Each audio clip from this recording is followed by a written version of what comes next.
Ya, Assalamualaikum warahmatullahi wabarakatuh. Selamat sore pemirsa, apa kabar Anda di sore hari ini? Senang sekali kami hadir kembali menjumpai Anda dalam program Kupas Tuntas. Pemirsa, beberapa hari terakhir ini masyarakat di Indonesia diresahkan dengan adanya isu beras oplosan yang hampir terjadi di berbagai wilayah Indonesia. Keresahan masyarakat ini pasca adanya informasi yang disuarakan oleh Kementerian Pertanian yang kemudian mengungkapkan bahwa adanya 212 merek beras premium dan juga medium diperjualbelikan hingga beredar di tengah-tengah masyarakat ini tidak sesuai standar dan juga mutu. Bahkan harga ecerannya ini jauh dari harga eceran tertinggi yang telah ditetapkan oleh pemerintah. Tentu ini menimbulkan sejumlah polemik. Salah satunya adalah memiliki dampak kerugian yang dirasakan masyarakat. Dan tidak sampai di situ saja. Nyatanya negara juga mengalami kerugian sebesar 99 triliun rupiah per tahunnya. Lantas bagaimanakah untuk di wilayah Sumatera Utara atas isu beras oplosan ini? Apakah sudah ada temuan-temuan di sejumlah pasar, baik di pasar tradisional hingga modern?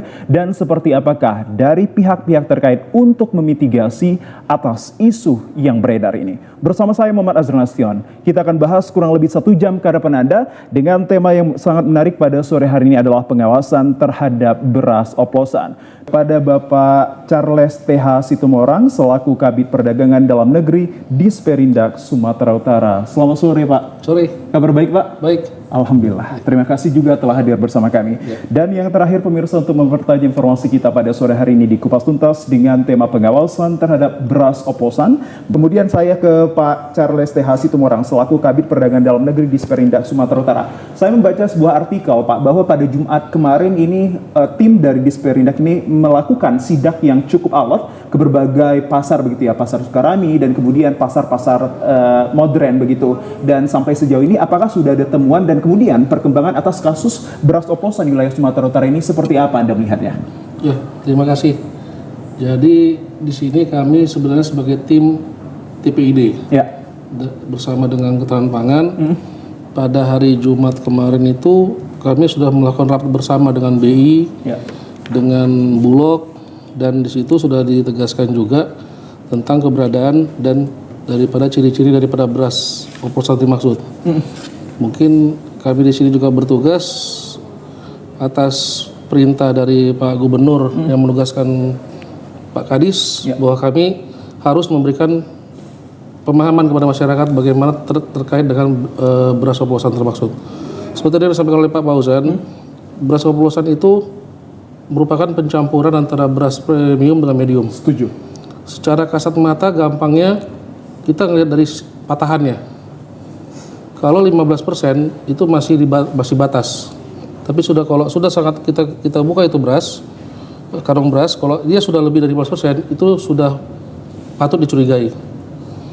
Secara kacamata, dan beras itu lebih putih kalau yang untuk premium harusnya. Lebih putih. Iya, dan patahannya itu lebih sedikit. Maksimal toleransi 15%. Itu ciri kasat mata yang paling gampang. Untuk aromanya Pak? Untuk aroma ya namanya ini beras kan dicampur, ya, Mas Satrio. Jadi mungkin kita lebih, kalau dari sisi aroma kita belum bisa mendapatkan itu. Mungkin kita harus kayak di kami itu ada UPT, PCMB, UPT Lab. Dan kami sendiri begitu muncul kasus ini, kami sudah melakukan sidak ke beberapa pasar retail yang ada di Medan, dan puji Tuhan ternyata pasar-pasar retail tersebut sudah menyadarinya. Jadi tanpa mereka langsung, mungkin karena takut atau bagaimana, mereka langsung menarik beras-beras itu yang disebutkan oleh Kementan itu. Jadi mendukung tadi yang disampaikan oleh Pak Fauzan, memang sampai saat ini belum ya Mas, bukan tidak. Demikian, jadi kalaupun nanti masyarakat ada yang menemukan, ya mohon segera dikabari sama kami. Jadi kami bisa langsung, karena kan bagaimanapun kami kan tidak bisa berada di 2 tempat sekaligus. Setuju. Tapi kami tetap melakukan monitoring, pengawasan terus-menerus,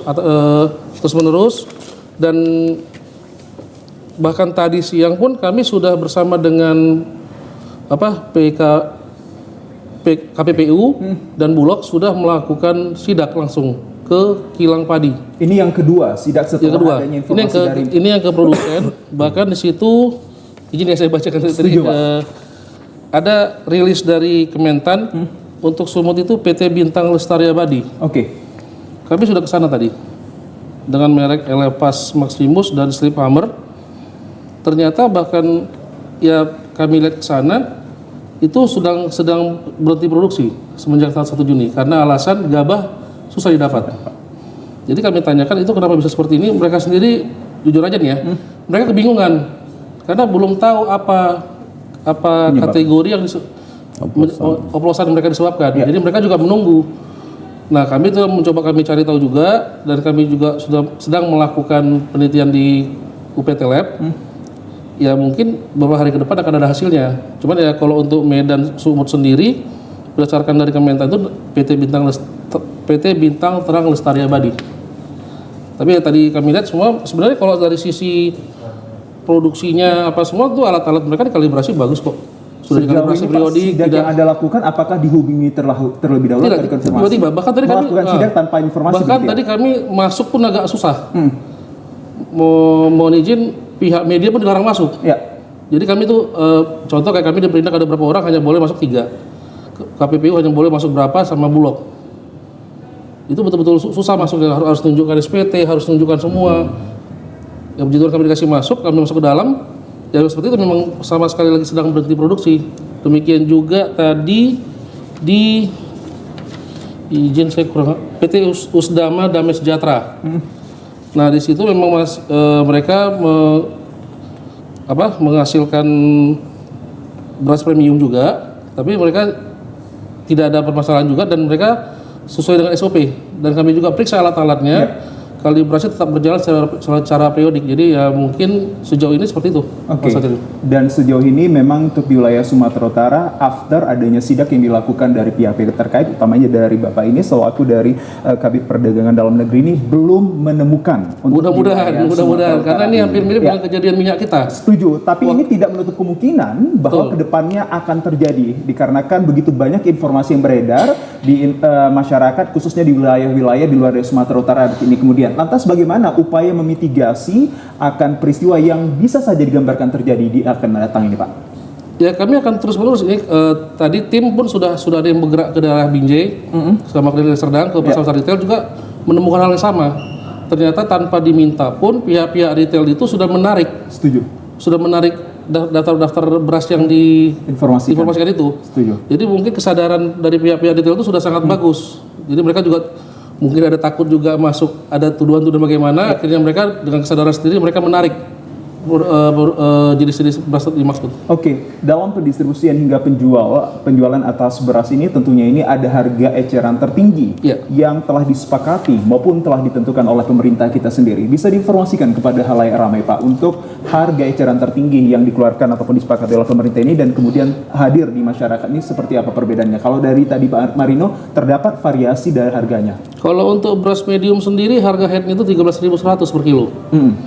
Jadi harga hari ini dia berada di 14.483. Itu masih wajar?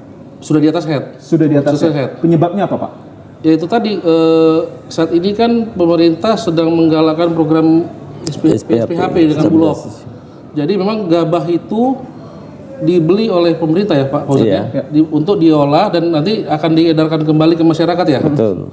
Beras SPHP mungkin kalau SPHP lebih tepatnya ketahanan pangan tadi ya. Persyaratan jadi contoh kayak tadi akhirnya kami bertanya kepada PT Bintang Lestari ini apa yang kalian kerjakan. Ternyata mereka melakukan maklon ya Pak ya istilahnya. Maklon artinya beras itu dari gabah itu dititip ke PT itu ke produsen untuk dilakukan pengolahan menjadi SPHP ya Pak ya. Nanti dikembalikan ke Bulog untuk diedarkan kembali ke masyarakat. Seperti itu. Oke. Dan tadi belum kita mendapatkan informasi yang akurat terkait tentang perbedaan maupun variasi harga beras yang ada ditetapkan pemerintah sekitar 13.000 ya Pak? Itu medium. Untuk yang medium. Tapi nyatanya di lapangan harganya 14.000 sekian. Itu apa menjadi penyebabnya Pak? Kalau mengapa bisa ini berbeda begitu? Kalau tadi saya katakan apakah ini harganya wajar? Anda katakan tidak? Ya namanya harga fluktuasi ya Mas ya. Ini kan kita juga tidak bisa memaksakan harus seperti harga head itu. Contoh kayak beras premium itu dia harga headnya itu 15.400. Di daerah mana itu Pak yang ada? Ini Sumut, kita ngambil rata-rata. Oke, ambil rata-rata. Kita kan selalu memantau harga harian itu kan selalu rata-rata Sumatera Utara. Iya. Cuman untuk detailnya kita juga punya. Berdasarkan zona kita juga punya.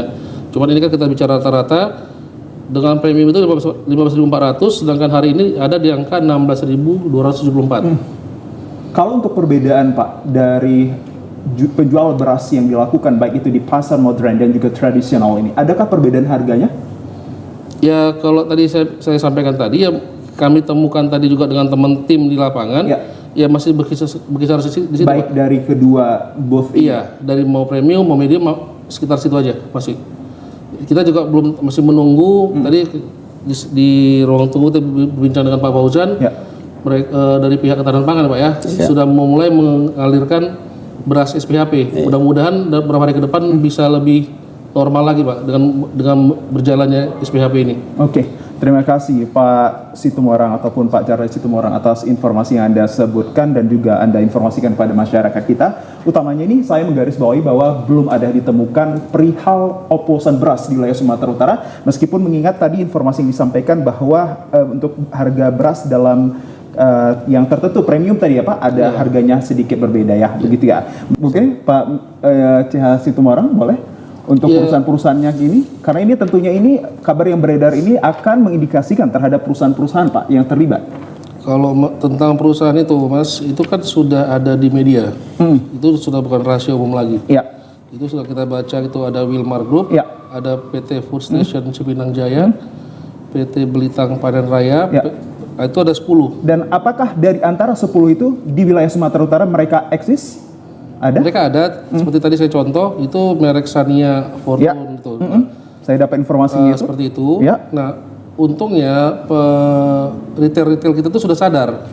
Jadi begitu daftar retail sini disampaikan di media, mereka tanpa kita apakan mereka langsung menarik dari pajangannya. Jadi mereka langsung menyimpan dan pada saat kita datang pun itu sudah tidak ada lagi beredar itu. Retail telah menarik. Pemerintah bukankah menarik langsung? Atau masih hanya sekedar untuk menunggu kelanjutan dari hal-hal yang lain? Karena gini, kami kan juga harus menunggu dari pemerintah pusat. Apa yang harus kami kerjakan, karena bagaimanapun ini kan kita masih mengetahui via media. Nah, kita hanya berusaha mencegah supaya ini jangan meluas. Untuk itu kami juga kami dengan Satgas Pangan. Kalaupun nanti ternyata masyarakat ada menemukan, kami akan berhubungan dengan Polda, dengan Satgas Pangan kan ada termasuk Polda ya, Pak Fauzan ya. Nah mungkin mereka APH akan masuk. Tapi untuk itu kan itu masih kita masih terlalu jauh kita berbicara seperti itu karena sampai saat ini pun memang belum ada. Bahkan saya sampaikan tadi rilis terbaru pun ada PT Bintang Terang yang ada di Sumut. Ternyata pun mereka sudah berhenti. Nah, karena sejak tanggal 1 Juni untuk memproduksi mereka hanya apa tadi saya bilang Malkon hanya membantu dari Bulog. Jadi bagaimana kita mau mengapakan mereka sementara beras-beras yang mungkin ditemukan di lapangan mungkin yang sudah beredar sebelumnya. Jadi mungkin mereka sudah menarik ya minimal kan kita pencegahan dulu. Pencegahan terlebih dahulu. Seperti tadi Mas tanya, dari media kita juga mengetahui Pak Mentan menyatakan cara gampang melihatnya itu yaitu dari patahan beras. Itu kesan patah. Dan tadi sudah disampaikan juga oleh Pak Fauzan tadi ya. Itu berdasarkan peraturan Bappenas nomor 2 2023 itu ada label izin edar, ada SNI-nya, ada luarsanya. Jadi kalaupun masyarakat mencurigai silakan saja dilaporkan. Contoh benangnya terputus ataupun biasanya kalau repacking itu udah 2 benangnya ya Pak Fauzan ya. Ada 2 sudah di repacking mungkin. Nah kalau yang normal itu kan cuma 1. Nah kalau sudah 2 ya bukannya kita menjadi suuzon ya, tapi ya masyarakat berhak untuk mempertanyakan itu ke si penjual. Nggak usah khawatir, karena itu haknya masyarakat, haknya konsumen. Demikian. Dan dari data yang Anda sebutkan, ada 10 kurang lebih tadi perusahaan begitu ya Pak. Sejauh ini telah dilakukan penyidak dari pihak terkait ini, udah berapa PT yang sudah dilakukan Pak? Seluruhnya sudah? Kami kan melihat jenisnya, jenis berasnya. Yang banyak ada di Sumut itu kan seperti Sania, Sofia, Fortune, itu semua sudah tidak ada. Sudah tidak ada. Kemudian sudah dilakukan sidak kayak begitu Pak? Sudah. Nah makanya, tapi walaupun demikian kan kami tidak bisa berada di semua tempat. Siapa tahu masyarakat ada yang menemukan, mohon diinformasikan agar segera langsung diambil tindakan. Dan sudah beredar begitu ya di tengah-tengah masyarakat untuk merek beras yang Anda Sudah kan di media sudah sangat jelas tuh. Benar. Sudah sangat jelas. Dan kemudian ini apa upaya dari pemerintah kita untuk menyadarkan masyarakat bahwa kiranya ini boleh berhati-hati begitu, tapi tidak terlalu resah begitu ya Pak? Ya mungkin rasa ingin tahu masyarakat itu ya harus lebih ditingkatkan lagi. Jangan sekedar namanya berbelanja ya, seperti disampaikan oleh Pak Marino juga untuk kesehatan. Ya namanya beras untuk keluarga ya rasa ingin tahunya juga harus membaca berita, jangan sekedar namanya berita sekarang IT teknologi kan itu wajib membaca. Jangan juga gampang terbawa hoax atau bagaimana. Ya kita pemerintah bertugas yang menyampaikan informasi seluas-luasnya, sedetailnya ya tinggal masyarakat memanfaatkan ini. Oke. Baik Pak Charles, sejauh ini apakah tren akan beras oplosan di wilayah Sumatera Utara belum memasuki dengan hadirnya isu ini di tren di wilayah Sumatera Utara? Apakah sebelumnya sudah ada juga terdapat beras-beras oplosan isu-isu seperti ini Pak di wilayah Sumatera Utara yang Anda ketahui? Sejauh ini belum ada. Belum ada juga? Belum ada. Oke, berarti kita masih aman untuk wilayah Sumatera Utara ya Pak? Ya sampai sekarang ya mau kita berada di sini ya masih aman. Oke. Sejauh ini. Oke, dan boleh diinformasikan apa menjadi kunci suksesi dari pemerintah kita untuk beras oplosan isunya ini tidak sampai di wilayah Sumatera Utara, Pak Situmorang? Ya mungkin salah satunya tadi tingkat kesadaran pihak retail, pihak pedagang itu sudah tinggi. Ya. Jadi begitu mereka melihat nama-nama yang tercantum, mereka langsung otomatis menarik. Oke. Mungkin itu juga ya, itu sudah sangat membantu ya. Berarti rasa kepedulian masyarakat itu juga sudah sangat tinggi, sudah sangat bagus. Dan kami juga sangat berterima kasih ke masyarakat atas akan hal itu dan kepada pihak-pihak retail, pihak-pihak pedagang. Mereka juga tidak mau lagi mencoba negosiasi, memberi kesempatan. Jadi mereka ya mungkin tingkat kesadaran di Sumatera Utara ini sudah bagus ya Pak Fauzan ya, sudah sadarlah mereka. Sadar. Seperti itu. Oke, baik, terima kasih Pak Situmorang. Saya kembali ke Pak Marino ini. Pak Marino, ada mungkin informasi yang Anda tambahkan perihal isu untuk beras oplosan ini dan kemudian adanya pengawasan dari Bapak yang telah hadir ini agar kiranya masyarakat di wilayah Sumatera Utara ini tidak resah dengan isu-isu yang beredar, dan kemudian Anda melihat juga bahwa beberapa perusahaan yang kini telah dikatakan oleh Satgas Pangan dan juga Kementerian Pertanian ini ada juga di wilayah Sumatera Utara, salah satunya Wilmar Group itu. Dan kiranya informasi yang beredar meski beras oplosan ini telah hadir isunya di berbagai wilayah, kita harapkan presensinya di wilayah Sumatera Utara ini nihil begitu ya Bapak-Bapak, agar masyarakat kita ini bisa kembali normal beraktivitas dan juga tak perlu resah, tapi perlu berhati-hati jika membeli beras baik itu di pasar modern dan juga tradisional.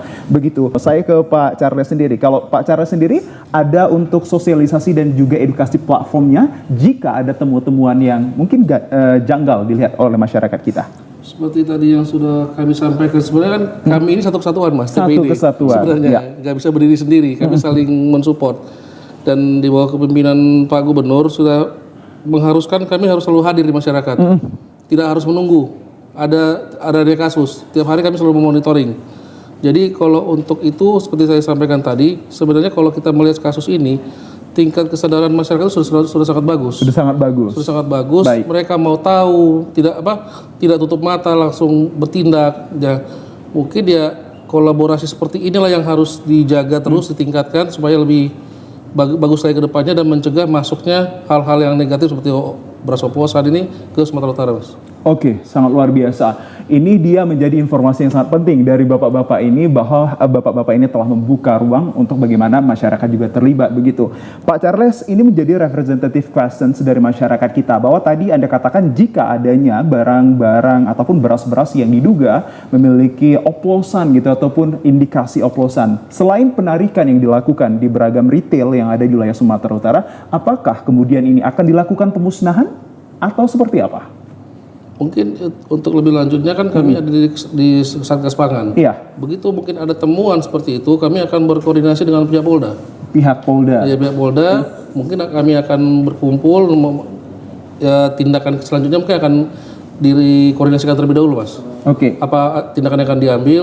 Ya mungkin Pak Ujannya ke depannya, kalaupun sejauh-jauhnya mungkin pemusnahan mungkin ya. Kalau mungkin satu nanti kita buat ininya tanda edarnya itu kita stop, yang kemudian itulah seperti yang kita laporkan nanti ke Satgas Pangan. Oke, itu dia. Berarti bisa saja akan dilakukan pemusnahan begitu jika telah mendapatkan kesepakatan dari berbagai pihak. Baik, dan kemudian ini menjadi pertanyaan juga yang sangat masif kepada pihak-pihak terkait ini. Apa saja tantangan terbesar yang dihadapi Kabid Perdagangan Dalam Negeri Disperindak Sumut untuk menindaklanjutkan jika terdapat praktik-praktik beras oplosan ataupun ketika melakukan sidak? Apakah yang menjadi tantangannya? Saya kepada Pak Situmorang. Kalau untuk tantangan, saya rasa selama, seperti saya sampaikan tadi, selama semua pihak berkolaborasi, mungkin tantangan hambatan itu tidak akan ada. Karena saya bilang seperti saya sampaikan tadi, ya saat ini sekarang semua komponen itu sudah menjalankan tugasnya masing-masing. Ya. Jadi kalau semua sudah bersama, sudah berkolaborasi, tantangan apa yang kita takuti lagi? Jadi kita harus optimis ke depannya. Jadi jangan, itu saya sampaikan tadi, jangan tidak perlu hoax, tidak perlu kita percayai, rajin-rajinlah melihat informasi, berita, bagaimana perkembangannya, dan jangan takut untuk melapor. Kalau memang ada ditemukan silakan. Dan tidak akan, justru yang melapor ini mungkin akan mendapat perhatian dari atas keterbukaan informasi tersebut. Dan identitasnya pastinya dilindungi ya Pak? Siap. Oke, Pak Charles, sejauh Anda melakukan sidak, apakah ada spekulan-spekulan yang Anda temukan mungkin dan mengintervensi setiap kegiatan itu? Mudah-mudahan sejauh ini nggak ada, Mas. Tidak ada juga. Mudah-mudahan, karena mereka sendiri pun ya seperti tadi ya, dibilang spekulan tidak ada ya. Kita masuk ke perusahaan tadi pun ya standar aja sih, mereka minta surat tugas, minta itu ya mungkin mereka juga untuk menjaga keamanan pabrik mereka kali ya. Jadi, tapi kalau sejauh ini kayaknya tidak ada lah. Baik, terima kasih. Itu dia informasi penutup dari Pak Charles Situmorang. Tidak adanya untuk terkait intervensi dalam melakukan aktivitas maupun kegiatan dalam melakukan penyidakan begitu ya Pak Charles, yang menjadi representasi ke semuanya ya? Ke semuanya. Baik, terima kasih kami ucapkan atas informasi dan juga kehadiran dari ketiga orang narasumber kami. Saya sebut kembali ada Bapak Ahmad Fauzan selaku Kabid Ketahanan Pangan Provinsi Sumatera Utara. Kami ucapkan terima kasih Pak telah berbagi pada kami. Dan kemudian ada Bapak Charles TH Situmorang selaku Kabid Perdagangan Dalam Negeri Disperindak Sumatera Utara. Terima kasih Pak atas informasinya, Anda luar biasa sekali menyampaikannya. Dan kemudian pada Pak Marino SPMM selaku Kepala UPT, PTPH, PMKP, Dinas Ketahanan Pangan TPH Sumatera Utara, yang tentunya ini memiliki perspektif yang sangat deep akan perihal oplosan yang telah beredar ini dalam rangka menyikapi informasi yang disampaikan oleh Kementerian Pertanian adanya 212 ya Pak merek dan juga hampir merugikan negara sebesar 99 triliun. Kiranya ini di wilayah Sumatera Utara tidak akan terjadi. Itu yang menjadi harapan kita. Demikian yang dapat kami sampaikan edisi hari ini pemirsa. Akhirnya saya Muhammad Azrul Nastion. Selamat sore. Assalamualaikum warahmatullahi wabarakatuh dan sampai jumpa.